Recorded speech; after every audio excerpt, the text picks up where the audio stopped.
అందరికీ నమస్కారము. ఈరోజు చూడండి, ప్రధాన రహదారులు మరియు తెలంగాణలో ముఖ్య నగరాలకు వెళ్ళే రహదారులు జల దిగ్బంధంలో ఈ వాగుల నుంచి తర్వాత ఏళ్ళ నుంచి నీరు వచ్చి రోడ్ల మీదకి వచ్చి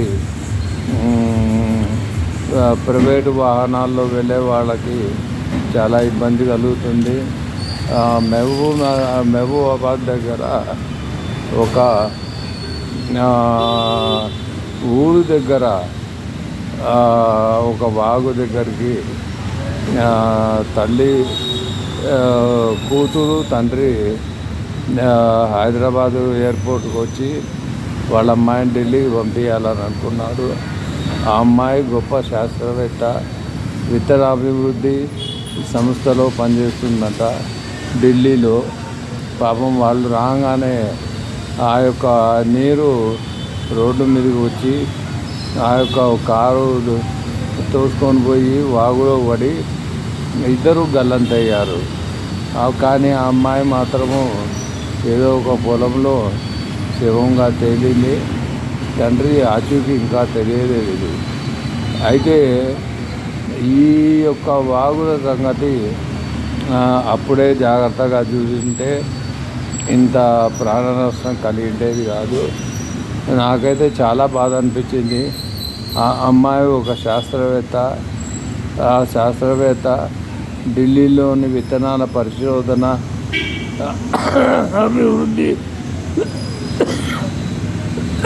సంస్థలో ఎంతో సేవలు చేసుకుంటూ ఉన్న అమ్మాయి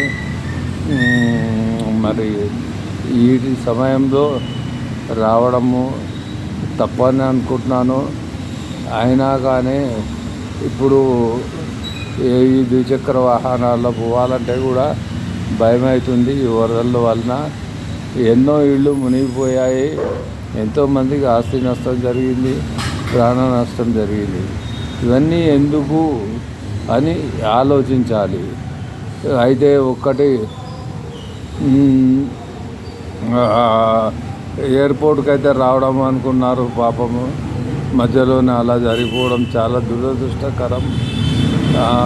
మనం ఒక మంచి శాస్త్రవేత్తను తెలంగాణలో పోగొట్టుకున్న దానికి నేను చాలా బాధపడుతున్నాను. జై హింద్, జై భారత్.